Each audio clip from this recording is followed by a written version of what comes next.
네, 경희 피레타니원의 강재춘 원장입니다. 자, 어제는 두드러기에 대해서도 또 설명을 드렸고요. 자, 오늘은 전신에 그 경화증이 발생하는 이제 어떤 신경 쪽의 염증이나 근육, 관절 이런 쪽에서의 조직이 굳어지는 다발성 경화증에 대해서 좀 설명을 드리겠습니다.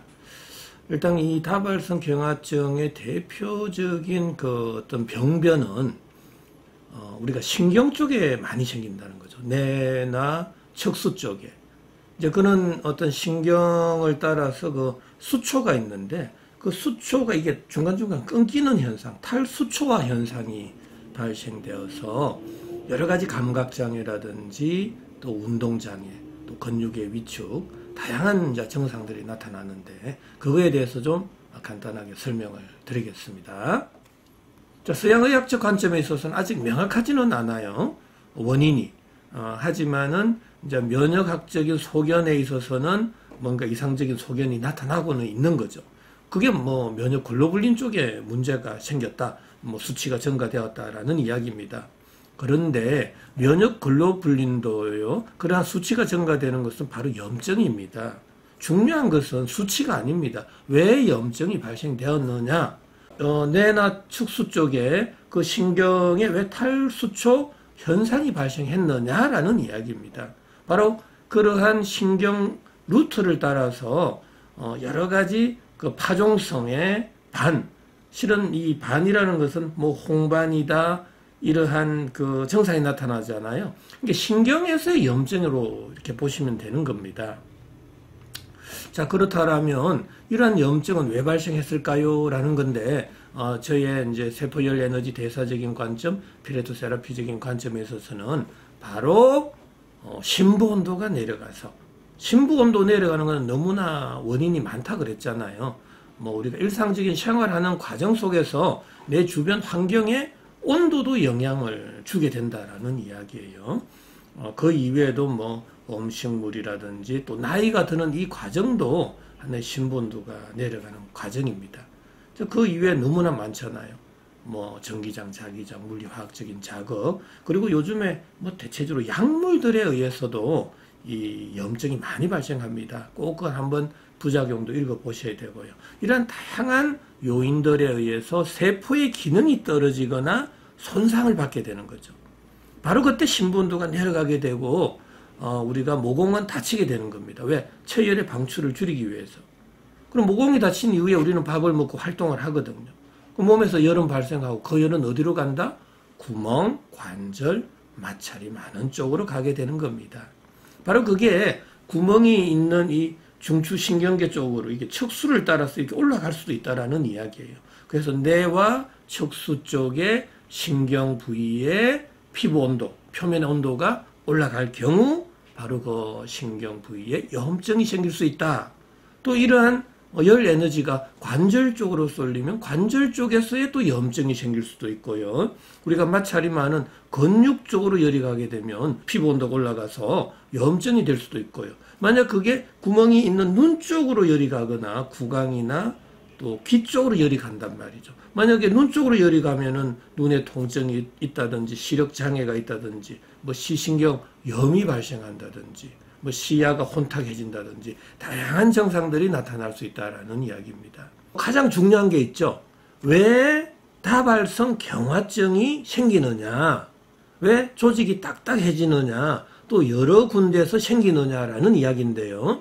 바로 제가 조금 전에도 말씀드렸듯이 심부온도가 내려가게 되면 체열의 방출을 줄이기 위해서 모공을 닫고 그 다음에 구멍, 관절, 마찰이 많은 쪽으로 열이 확 쏠린다 그랬잖아요. 바로 그때 피부 온도가 올라가거든요.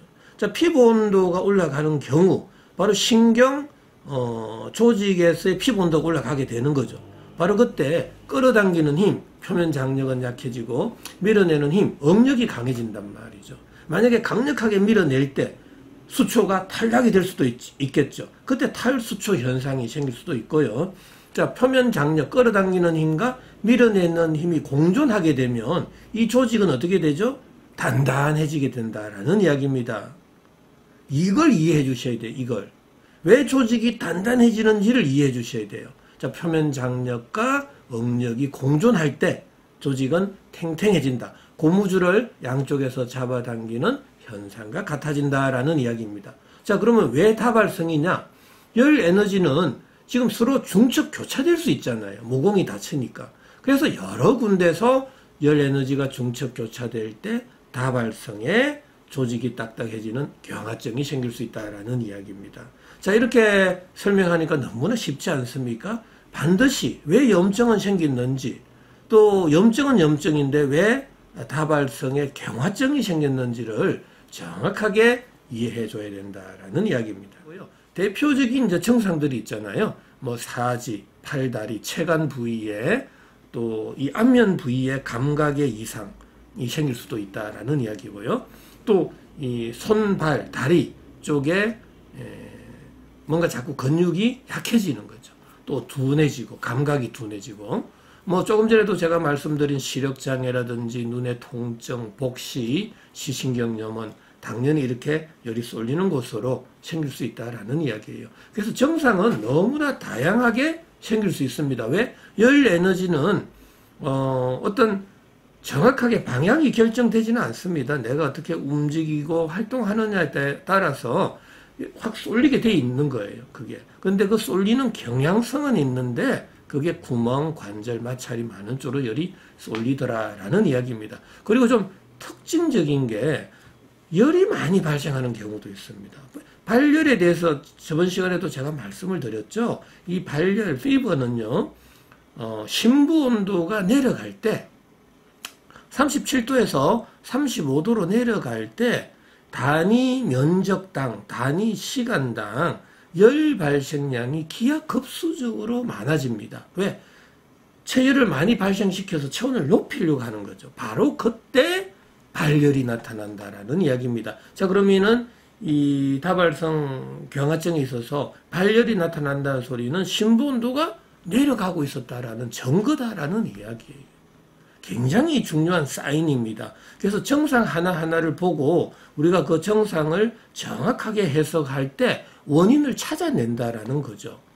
그러니까 서양의학적인 관점에 있어서는 정확한 원인을 모르면 대증요법으로만 치료하게 되는 거예요. 대증요법으로만. 통증이 있으면 진통제 쓰고, 염증이 있으면 뭐 소염 진통제, 뭐 스테로이드 계열, 코르티코스테로이드 계열, 뭐 인터페론 이런 쪽으로만 쓰게 될 수밖에 없죠. 왜? 원인을 모르니까. 하지만 정확한 원인을 알게 되면 그 원인을 제거하면서 증상을 치료해주게 되면 그게 바로 근본적인 치료라는 거죠. 여기에서 조금 더 우리가 이제 힌트를 좀 잡을 수가 있는데요.